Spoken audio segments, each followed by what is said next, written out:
right now we're joined virtually by Dr. Adedayo Kayode. He is a socio-political technocrat. Good morning and welcome to the program. Yes, thank you very much for even mentioning my title properly. I am a socio-political technocrat. And some people always ask that question. Yes. And each time I always explain to them and say, wow, but I wouldn't want to use that to take your time this morning. All I right. like your time anyway.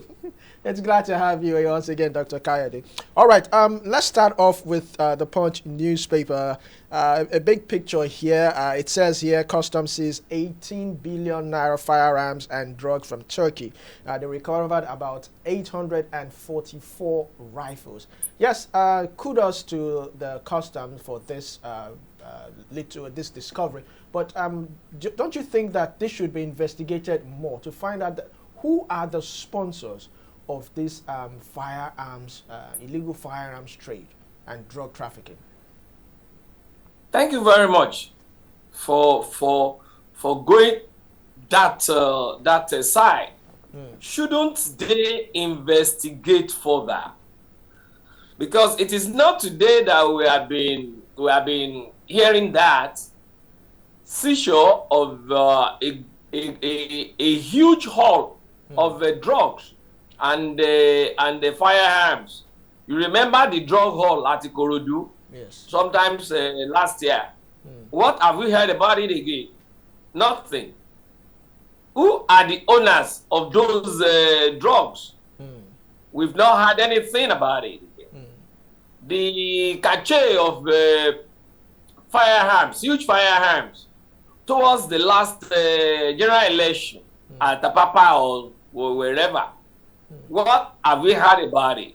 Okay? When you are seizing all this, we want you to go further by telling us the owners. My dear, it can't be you and I. It can't be you, no, I now. Because we don't have that financial capacity to bring in such a thing. So who are those bringing those things in? What are they using it for? What are they using it for? Are they being sold to all these marauders to cause insecurity in our society? Or are they being sold to Nigerian army and police to curb insecurity? So it's either way. It's either way. You remember the other time. I said the problem we are having in this country is leadership created. I've been saying it. Leadership created. Just to be able to have that control on we, the people. And unfortunately, the moment they come up with their concept that we turn you and I against each other, then we start fighting. And when we are fighting, they now have inroad into whatever they want to have inroad to. Like cutting away our resources. Cutting away our resources. We have been hearing people stealing our mineral resources. Who are these people? Also, we have been hearing people. Also, Dr. Adedayo, stealing our crude oil. Yes. Who are these people? I'd like to also ask again. Yes, once again, kudos to the Custom for this discovery. But another question we should also ask ourselves is what happens to these firearms that has been seized? Would it be confiscated? Would it be burned? Or would it be handed over to maybe the security agencies since they lack weapons and all that? What happens? How can we ensure that these confiscated weapons do not also get into the wrong hands or go back into the society or get into the wrong hands? Yes. You see, that particular narrative you are coming up with can never be dealt with without knowing the owners of these firearms and drugs that were seized. It is only when we owners that we now say, okay, thank God you have been unmasked.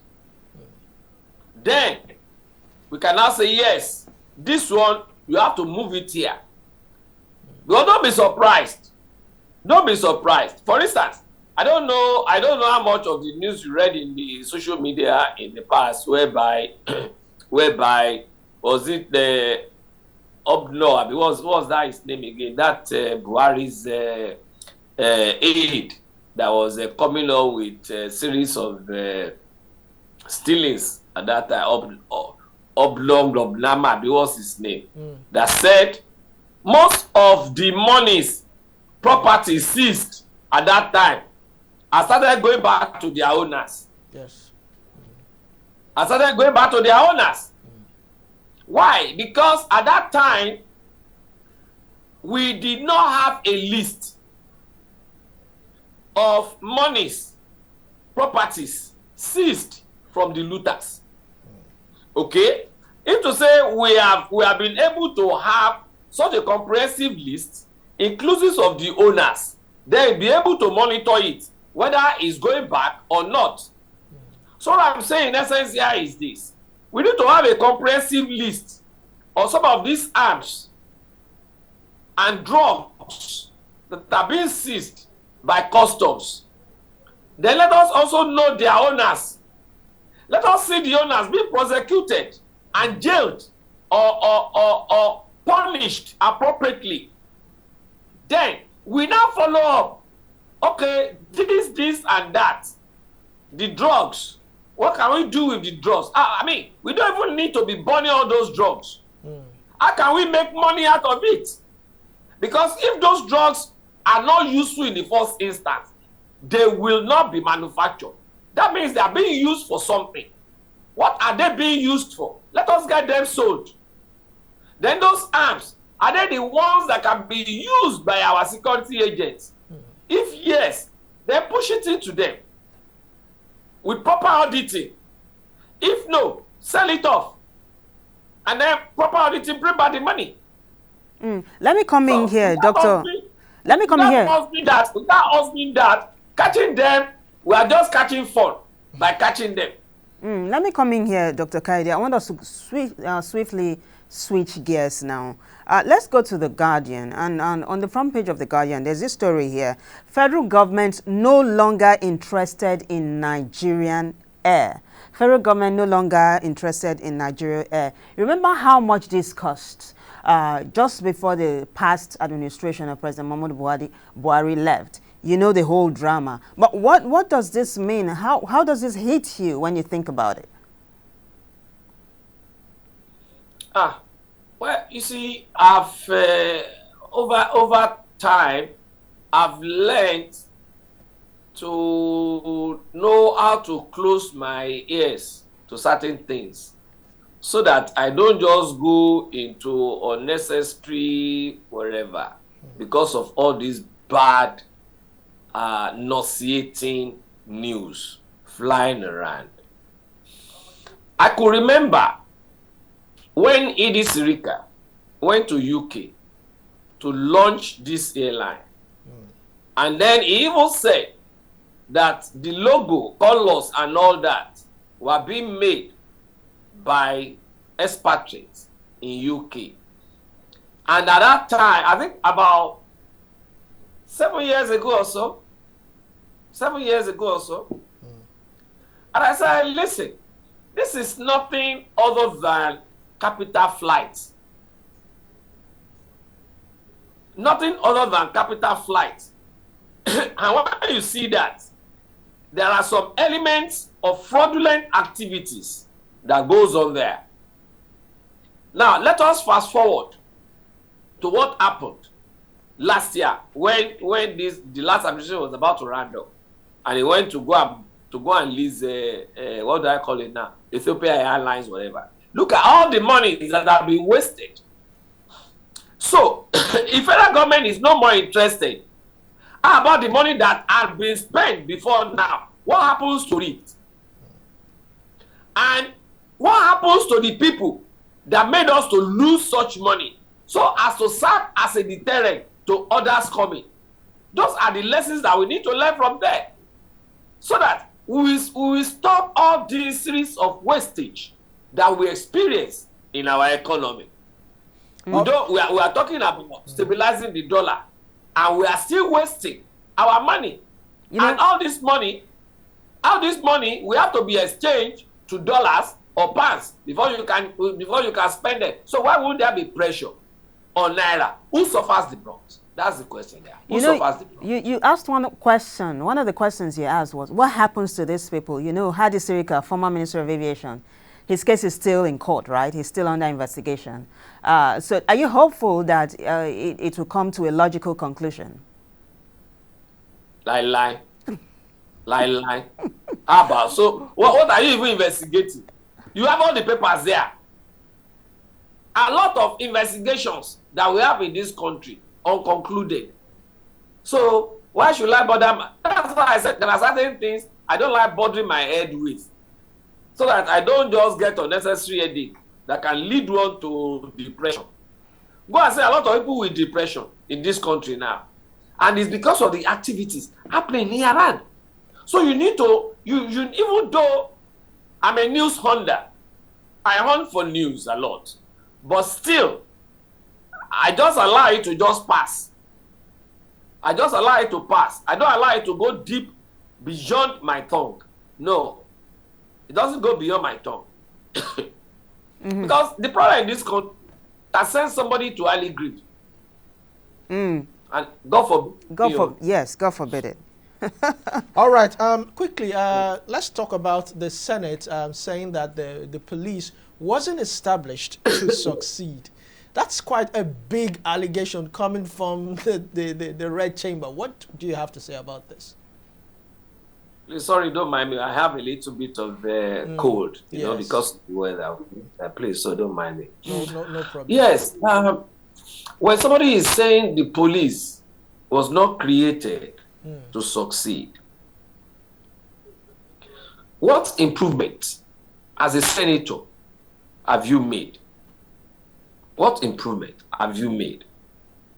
I'll give you an instance. A case happened within my locality. They brought in one DPO. And within a short while, this DPO started understanding the sociology of that environment, to the extent that he started knowing people even by names. Tell me, such a understand the culture, the sociology, the psychology of the people, how will he not combat crime?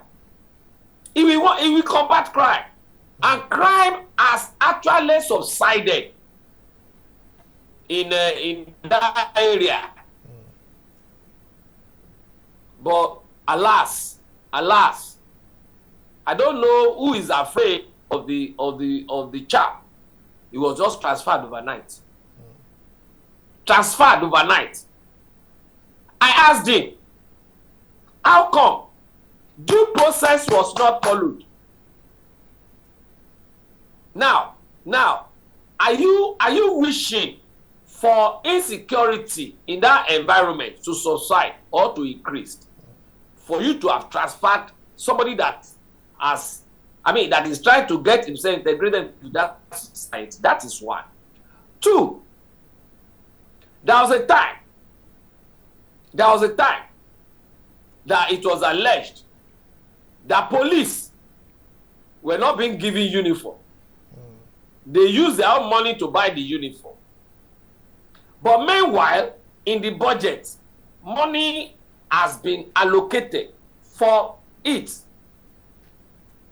There's another allegation that a senior police officer, topmost senior police officer,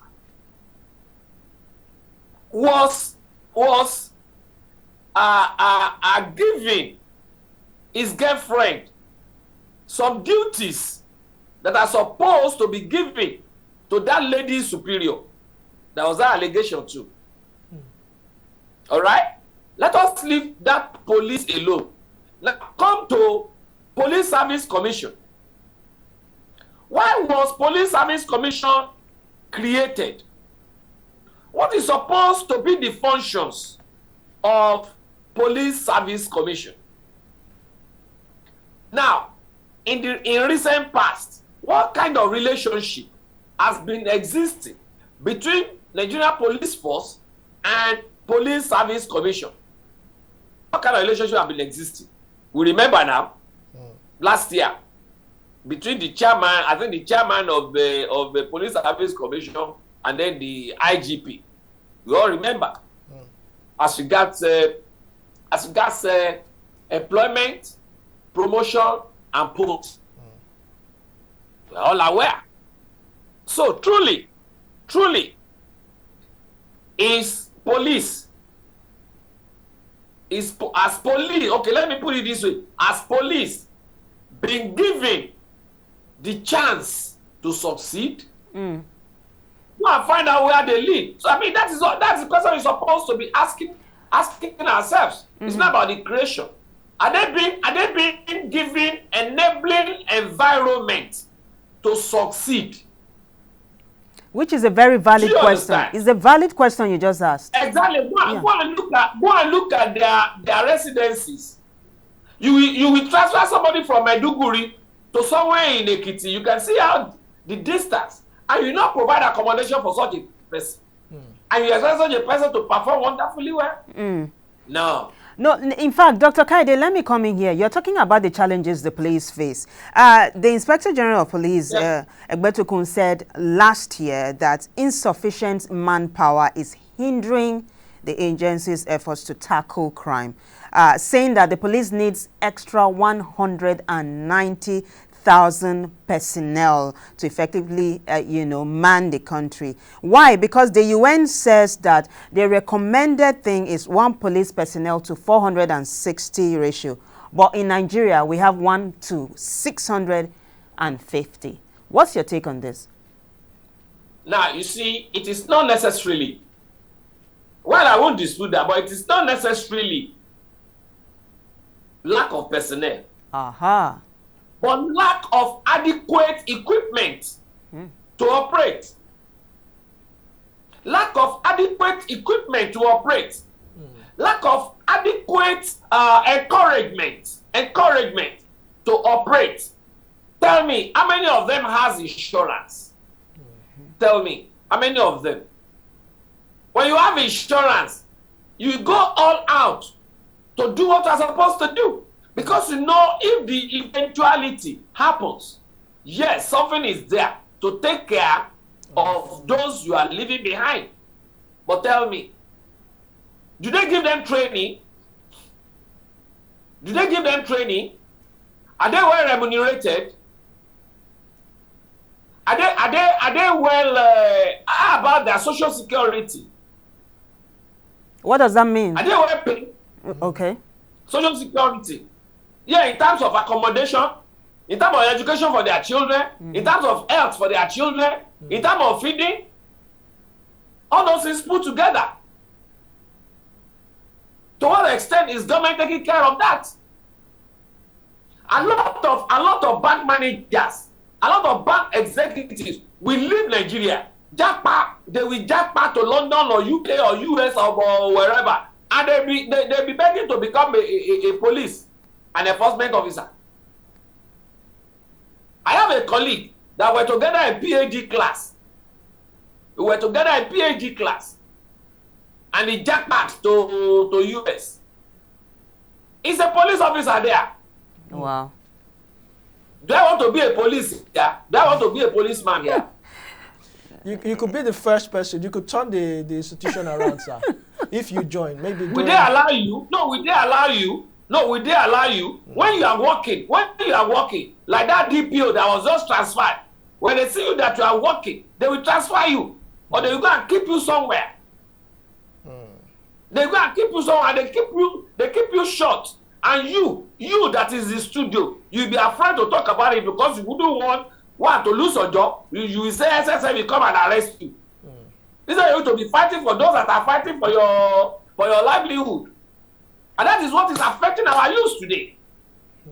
When you talk to them, when they are talking about revolution, We need to revolutionize our nation. We need to do that. We ask them, are you ready to lead the revolution? They will say, ah, sir, go back to Texas now. See the way they are being killed and all that. Will you now say because you are being killed, whoever, somebody that is killed by a vehicle will still be conveyed to the mortuary by the vehicle. So why don't you die for something rather than living for nothing? All right, Dr. It is better to die for something than to live for nothing. Dr. Adedayo Kayode, lastly, here, I have a report, a concerning one. It says, court orders release of man after 15 years in prison without charge or trial. In less than a minute, this is something that has been going on. We are well aware of people who have been in prisons without no charge, nothing, no trial. What can we do to stop this arbitrary arrest, to stop this arbitrary detention, unlawful detention? I mean, we still have Nnamdi Kanu there. We still have a lot of people still there, awaiting trial, awaiting one thing or the other. And this is quite sad. 15 years with no charge or trial. Yeah, you see, such a thing is not happening alone in Nigeria, in as much as I'm not supporting such. I've read situations, even in the US, sometimes last year, somebody who was wrongly incarcerated. He went for trials though, but now wrongly incarcerated by the judge for 45 years. 45 years. But he was duly compensated. That is the difference. Duly compensated. Now, but here, 15 years in detention without taking him to court, without this, without that. For goodness sake, how did it happen? Who are those people responsible? Do you understand? Some people must be responsible for that. Because you cannot keep somebody somewhere without having his file on somebody's table. So who was supposed to have dealt with that file? We need to know the person. Because we have a lot of them there. And again, let us be mindful of another thing. We have been having series of allegations whereby they just go out, pick somebody. I'm saying series of allegations. In quote. Yes, pick innocent people at bus stops where they are reading paper, or in the night they will say one Komoruga, and then they will now use such to replace the child of a big man somewhere. We have also been hearing that. To what extent have you journalists done investigation on that? Dr. For us to be able to construct such occurrences. Dr. Adedayo Kayode, we would have to borrow time, but unfortunately, we've run out of time. Maybe someday. But this is an interesting topic I'd like to take you up on. Really, I would like to take you up on this particular allegation itself. We would like to take it. But thank you very much. We do appreciate your efforts. But then, your takeaway today, people should learn to live for something. Rather, to die for something, rather than living for nothing. Thank you very much, Dr. Adedayo. You too. Thank you very much.